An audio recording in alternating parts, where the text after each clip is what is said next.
একটি অনির্বাচিত সরকার যদি রাষ্ট্রে দীর্ঘমেয়াদী থাকে তাহলে সেই রাষ্ট্র সকল দিক থেকেই তার যে সক্ষমতা সেটি হারিয়ে ফেলে। আওয়ামী ফ্যাসিস্ট আমলে দীর্ঘদিন একটা রাজত্ব চলেছিল, তো সংস্কারের মূল উদ্দেশ্য হচ্ছে দেশকে এগিয়ে নেওয়ার স্বার্থে, দেশের জন্য কাজ করার স্বার্থে আমাদের মন মানসিকতা পরিবর্তন করা। অতি দ্রুত একটি সুষ্ঠু অবাধ নির্বাচন দেখতে, যা বাংলাদেশের ইতিহাসে কোনোদিন এবং পরিচ্ছন্ন হয় না। এটা জনগণের এক্সপেকটেশন।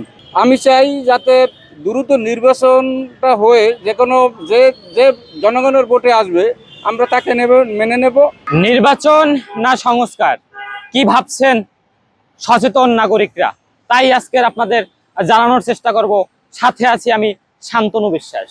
নতুন যারা দল খুলছে তারা রুলের মতো লোকজন নাই, এটা ক্যাপাসিটি অনেক সময় লাগবে। এখন আমি মনে করি না যে এটা তাদের নির্বাচন বিলম্বিত হচ্ছে। হ্যাঁ, যদি গভর্নমেন্টের ক্ষেত্রে তারা যদি মনে করে না তাদেরকে দিয়ে নিবন্ধন করে তারপর তাদের ইলেকশন করবে, এটা সম্পূর্ণ গভর্নমেন্টের একটি তারা কোন পারপাসে করতে চায়। কিন্তু জনগণ চাচ্ছে যে অতি দ্রুত একটি সুষ্ঠু অবাধ নির্বাচন দেখতে, যা বাংলাদেশের ইতিহাসে কোনোদিন এবং পরিচ্ছন্ন হয় না। এটা জনগণের এক্সপেকটেশন।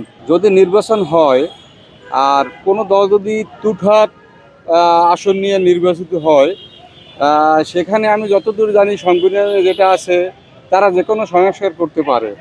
তো এখন যেহেতু সংস্কারের কথা হচ্ছে, সংস্কার হচ্ছে, কমিশন গঠন হয়েছে, সেক্ষেত্রে এই সংস্কার পরবর্তীতে যদি ওই পজিশন নিয়ে কেউ ক্ষমতায় আসে তাহলে এগুলা তখন টিকবে না, তাদের ইচ্ছে মতো আবার করার তাদের সুযোগ রয়েছে? এটা আমার একটা প্রশ্ন। আমি চাই যাতে দ্রুত নির্বাচনটা হয়ে যে জনগণের ভোটে আসবে আমরা তাকে মেনে নেব। কাজেই যেই ক্ষমতায় আসবে সে সেই টনক নড়েই আসবে এবং সে কাজ করবে বলে আমি আশা করি। নির্বাচন এবং সংস্কার দুটি একই সাথেই চলতে পারে।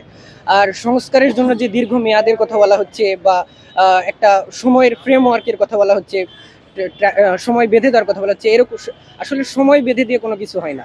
নির্বাচন সংস্কার দুটি একই সাথে চলতে পারে, একটি অপরটির কোনোভাবেই সাংঘর্ষিক না। একটি অনির্বাচিত সরকার যদি রাষ্ট্রে দীর্ঘমেয়াদী থাকে তাহলে সেই রাষ্ট্র সকল দিক থেকেই তার যে সক্ষমতা সেটি হারিয়ে ফেলে। নির্বাচন নিয়ে মাতামাতি না করে আসলে কীভাবে আমরা একটু দেশকে আগায় নিয়ে যেতে পারি, যেই জায়গা থেকে আসলে কাজ করলে দেশ সামনের দিকে আগায় যাব এবং আমরা যেই ফিউচারটা স্বপ্ন দেখতেছি এই ফিউচারের দিকে আমরা আগাইতে পারবো। আই থিঙ্ক ওদিকে যদি ফোকাস করি সবাই এবং প্রতিটা রাজনৈতিক দলও যদি ওই জায়গাগুলোতে ফোকাস করি, আমার মনে হয় যে একটা সময় সবাই খুব সুষ্ঠু নির্বাচন দেখতে পাবে এবং দেশের মানুষ ভালো থাকবে এবং দেশের যে অর্থনৈতিক যেই বিষয়গুলো আছে এগুলো যখন ডেভেলপ হয়ে যাবে আই থিঙ্ক সব কিছু খুব সহজ হয়ে যাবে।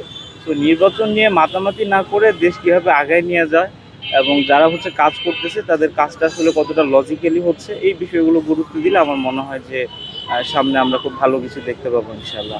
আওয়ামী ফ্যাসিস্ট আমলে দীর্ঘদিন একটা রাজত্ব চলেছিল, তো আওয়ামী লীগ একটা জিনিস পেরেছিল যে আমাদের সামাজিকভাবে, সাংস্কৃতিকভাবে আমাদের মন মানসিকতাকে তারা আমূল পরিবর্তন করে ফেলার একটা চেষ্টা করেছিল।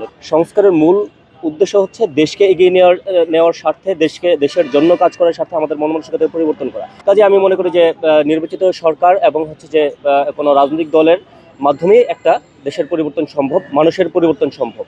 যে সংস্কারের পাশাপাশি আমাদের যে পার্লামেন্ট, যে এখন বর্তমানে পার্লামেন্ট কিন্তু নাই, কিন্তু পার্লামেন্টটাও দরকার আছে।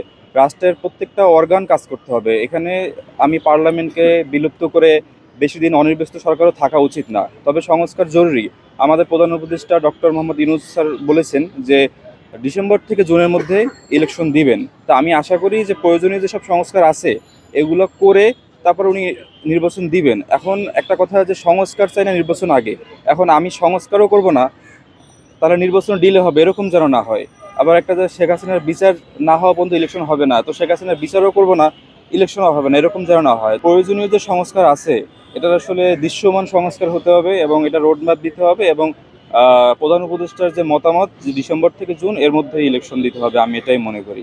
আগে দেখতাম 5 আগস্ট পূর্ববর্তী সময় আমরা ছাত্রলীগের সন্ত্রাসীদের দেখতাম, তারা ক্যাম্পাসে ত্রাসের রাজত্ব সৃষ্টি করেছিল, ক্যাম্পাসকে একটা ভীতিকর পরিস্থিতি সৃষ্টি করেছিল। নির্বাচন এবং সংস্কার দুটি একই সাথে চলতে পারে। সংস্কার একটি চলমান প্রক্রিয়া, তো সংস্কারের নামে নির্বাচনের যে কালক্ষেপণ এটা করা উচিত না। তো একটা সুনির্দিষ্ট সময়ের মধ্যে দ্রুত নিরপেক্ষ একটা নির্বাচন দেওয়া উচিত বলে আমি মনে করি।